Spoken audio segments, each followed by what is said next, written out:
the sharpest words wanna cut me down. I'm gonna send the blood, gonna drown him out. I am brave, I am bruised, I am who I'm meant to be. This is me. Meeting info. You are used. Pause. Stop recording. Left. Pause. Record. Enter. Hi, you guys. Stop. Pause. Record. Welcome back to my channel. I'm so glad that you guys can join me today.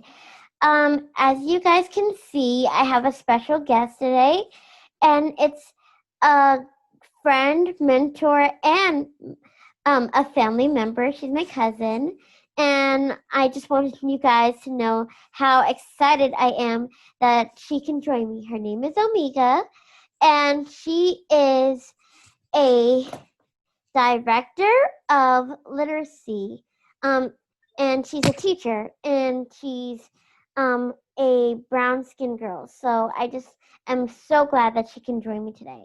Today we will be talking about I'm going to be asking her questions about becoming a teacher, as well as what she's done to be successful, because there's not a lot of times that we shine a light on teachers, and I would like to take the time on my channel to just notice those who are making a name for themselves and who are motivating others, and so that's why I asked her to join me. So hi, Omega, thank you for coming. Thank you so much for inviting me today, Chelsea. No problem. So I'm just going to ask you questions, and if you have anything that you want to add, feel free to talk to the people. So my first question for you is, tell us a little bit about yourself. Well, my name is Omega. Something about myself is that I love to dance, love to listen to music. I think during this tough time has been very therapeutic for me. I have a 3-year-old daughter. And her name is Paula. She is adorable, and not just because she's my kid, she is. I would say Omega's biased, but I love her. So feel like I have more family than outside. So many love to go around. We have so many family. Stop recording. To pause. Record. Yes, they're more than family. Yes, we do. I would say that you're biased with Zara, but like I love her too, so it makes sense that like she's adorable, and she's just amazingly bright. All of the people in our family are just so bright. She's a yes, I agree, including yourself. Oh, thank you. So my next question is, how did you decide you wanted to go into this profession? Honestly, I really believe that it was fate. I don't necessarily believe it's something I decided. I feel going into education was a calling for me. I literally could not see myself doing any other position. I remember myself being younger, always wanting to play school, always having some type of tutoring job on the side, and I'm like a 10-year-old tutoring younger kids. So I definitely feel that it was a calling. And I also find it to be very self-fulfilling to know that I'm in a position where I'm affecting the lives of so many children, and to know that I can be a part of helping them to be the best that they can be. Yes, I agree 100%. That's why I want to also become a teacher. It's because I would love to make a difference in children's lives. And stop recording. Okay. Yeah, so the reason why I would love to is because I feel that I can make a really big impact. And sorry if you guys can hear me moving around with my headphones, but I feel I can make a really big impact on working with children, especially children who come from diverse backgrounds. So I think that's why we both, me and my cousin, love working with children. Okay, my next question for you, Omika, is how has being a woman of color affected you in the workplace? I would say I feel being a woman of color and acquiring this type of position, I feel that even while I was in school, you always have to kind of work harder and assert yourself more to validate what it is that you want to do. I'm not saying that everywhere that I've encountered, have encountered any obstacles, but I just feel innately just the way that we are treated. I always had to kind of assert myself a little bit more to make sure that people are listening to me and taking me seriously. It was always a fear of mine that I'm being taken seriously and people see me as an educated person, as someone that really truly understands and knows what it is that they're talking about.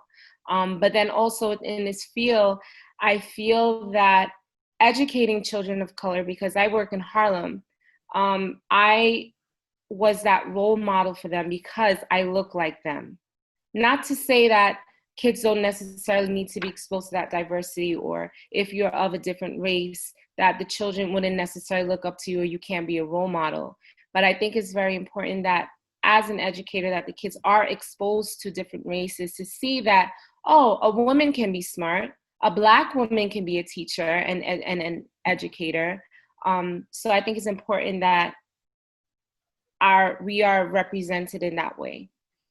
I agree. I agree. I think that's why I want to go into teaching students with special education, because I feel as well that, like, you know, if people see, if those kids see that I'm Black, that I have a disability, that but I went to college, that I went to grad school, and I got the degrees that I needed, and that I know how, that it would be very it would show them that just because they're younger than me doesn't mean that they can't reach for the stars. Yeah, and I definitely feel in our community, and I just want to thank you for creating this type of channel just to highlight, us in this profession, because it used to be illegal for us to know how to read.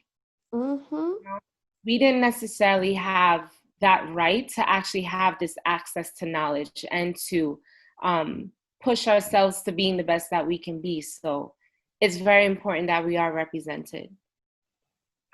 I think it's also good to note that, like, we couldn't, not only couldn't we read, we weren't allowed to, as women, we weren't allowed to do much. All we would, they wouldn't want us to work. They wouldn't want us to learn anything. They didn't even want us to vote because we were seen as not even citizens. So, like 100 years ago, we were allowed to vote, and just 100 years ago, which is Fairly crazy. yes, it is fairly recent. Very fairly recent and sad. But I like the fact that, we're still pushing forward and fighting for what it is that we deserve. And we'll definitely get to where we need to be. Yeah, exactly. Okay, question number 4. What do you do daily in your job? Because I know that, like, well, I don't know if my viewers know, but most teachers, they do lesson plans, they watch, supervise the kids, and they watch, depending on the age group, they watch them learn, or in a system, and model the lesson plan. But I want to know specifically, because of your job title, what exactly do you do? So I'm a director of literacy. You can consider me a coach for the teachers. So I get to work with the teachers, but I still, which I love, get to work with the students as well, because if I have that information on the students, it'll help me to inform the teachers on how to best teach the kids and to create that loving learning environment. So I'm currently working with pre-K students. When I arrive at work, I pretty much first check my emails just to see if anybody needed anything. I also put together the curriculum for the students and the teachers. Um, so I make comments on their lesson plans and give them feedback. It's very important that I'm very prompt on that because they need that information in order to pretty much guide their instruction. Most of the time I am physically in the classroom. I do observations, but I always let the teachers know I'm not here to catch you with your pants down. I'm here to pretty much get to know who you are as an educator, but then also get a feel as how well the kids are doing in the classroom. I also do PDs, professional developments on the teachers based on things that they may need or if I'm introducing them to something new. And I actually go back in, we have a coaching cycle, and where I go back and observe them, we meet one-on-one together, and then I give them next steps. A portion of my day, I also do guided reading with some of the students just to assist with the workload and helping the students reach our goals. Where I work with the pre-K students, 70% of our students have to be leveled readers, so I actually help out with that as well and give the teachers tips and pointers. I don't just go into one classroom a day, I go into multiple classrooms and go through that same process with different teachers and different sets of students. That's amazing. Wow, I'm blown away and also like intimidated because you're really, really, really smart. So Don't be intimidated. Mind you, this is my 10th year as an educator.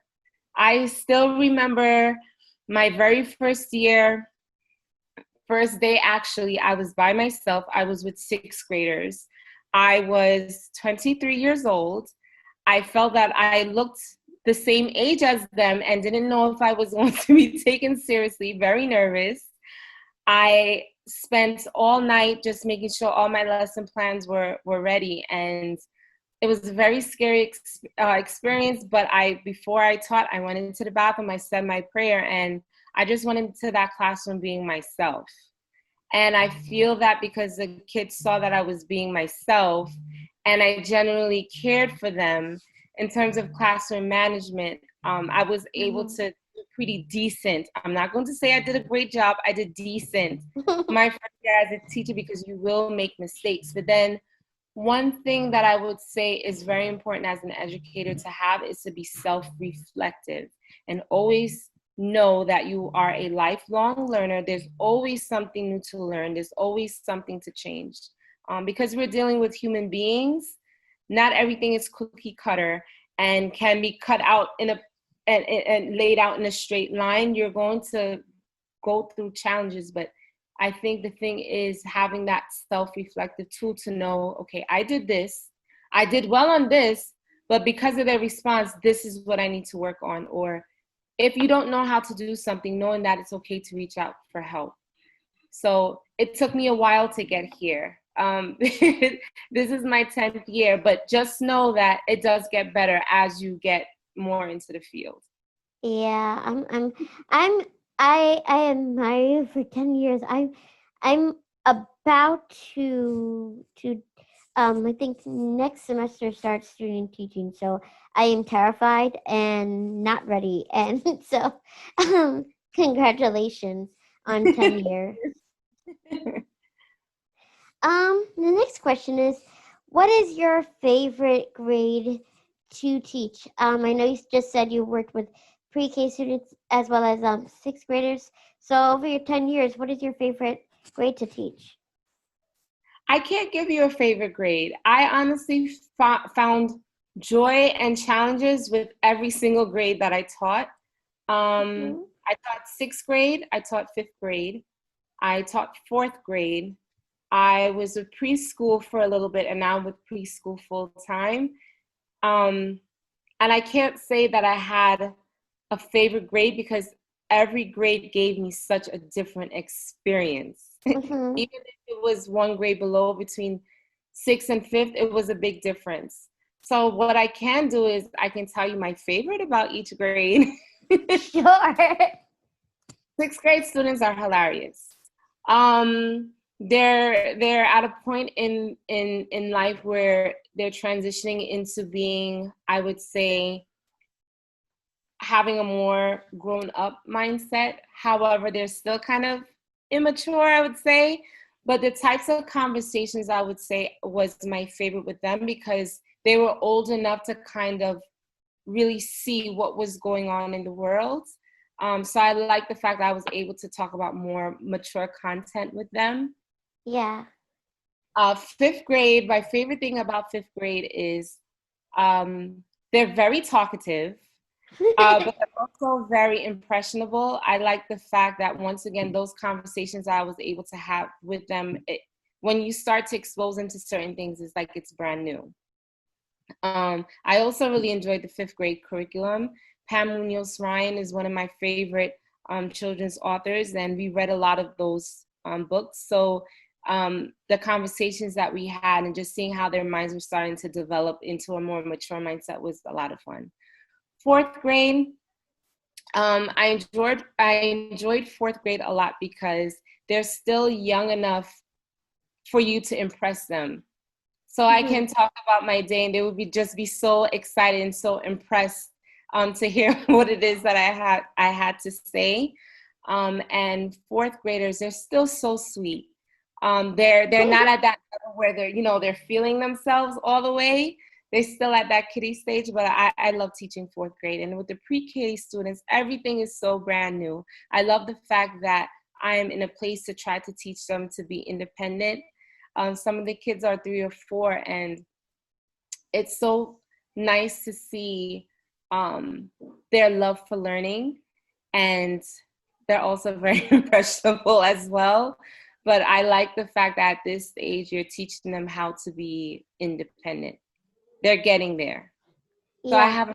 I have a favorite for each grade. No, it doesn't matter. I'm happy that it's nice to know. I think for me personally, I like working with the younger children, like Zara's age. I think Yes. it's because I think one because I love their honesty. Like Mhm. I was working as a volunteer Yes. with the kindergartners or the first or second grader around that age, and I was pushing one in the swing, and we were just talking. He was like I don't think I'm fat, and I don't know, like, "Oh, okay, cool. I don't think you're fat either." And I was like, but like, just because I wanted to know what he would say, I was like, do you think I'm fat? And he was like, you're a little chubby, but I like you anyway. I was like, okay. I was like, um, I was like, I mean, they always say don't ask what you don't want to know. So I was like, thank you for being honest. Definitely tell it like it is. Sometimes I ask them certain questions that if they tell me, yeah, you're doing the right thing, I know I'm little kid approved. Yeah, Because I think that, but the thing is, I value their approval more than I think I value adults. I think that, and I just love when I can teach them something new. I loved reading to them, so I think in high school it finally clicked that I really love working with them, yes. and I love talking to your daughter. I think I don't know why she loves me so much, but I love her back. So. Yes. Sarah loves you too. I think the seventh question, I believe. What would you like to? Oh no, sorry. Sixth question. What is your favorite subject to teach? And it's okay if you don't have a favorite subject. I actually do. I love English. English literacy, books, words, feelings. That's me. I always love to read, and I find it so fascinating that I'm in a position to teach other kids how to read. I think it's so easy to get lost in a book once you have access to those words. I love learning about characters, interpreting their feelings, interpreting quotes, poems. I love it. That's all me. I never really was a math person, and I think that's because in school I don't necessarily feel like I really had good math teachers. Mm-hmm. It was very hard for me to kind of make a connection as to why it is that I need this work. So I never really gravitated to math. Oh no, I respect that. I think love the I feel like that's why we're so close because I love Mhm. reading. I can read like over the course of the summer. I've read thinking probably like 100 books, and That's amazing. I am not even lying. Like I track all my books through Goodreads, and I love reading. However, I'm a horrible speller, but I love to read. I love reading. I hope that when I get to tenure, I do the same thing as you because I do love reading. Um, Yes. um, Question number 7. What would you like to see changed in your field? We need more diversity. I'm Mhm. noticing a decline in people of color in our fields. And I feel that it is detrimental to our students of color because they don't have that representation, and representation is everything. I feel that kids need to be exposed to a multicultural world because that is the world that we are living in. And in terms of confidence, I think it's very important for us to have more diversity in our field. I find it very sad that we don't have as many people of color in our field. Yeah. But I think it could just be due to the state of where education is. I still don't think that for our country it is made a priority. And our leaders don't necessarily understand that if we do not have good teachers, what is going to happen to the future of our society? Our Mhm. future is what has to keep our society going. So I think we definitely need to invest more in education and needs to be a priority. I agree. And last question. Um, what are your next steps like for like the years to come?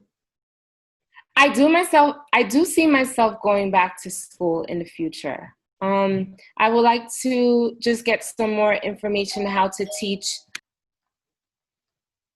our ELL students. Mhm. Um, Especially because our world is so diverse, I would like to get some Oh, more for anyone that information. doesn't know, ELL means English language learners. Yes. But for right now, I'm still sharpening my craft as a literacy coach in my position. So I want to just continue to learn about different styles of teaching and learn more about that. Amazing. Thank you for coming, Amika. I really do appreciate it. Like I said, um, you guys, please remember to comment, subscribe, share, like, do all of those fun things. Um, and and if you want to see more content like this, where I get to talk to influential people like Amika, please like tell me down below. It was a pleasure doing this interview with you. Thank you. Stop Oh, recording. I loved it. Thank you so much, Chelsea, for having me. You're welcome. Bye. Stop Bye. recording left. Pause recording left.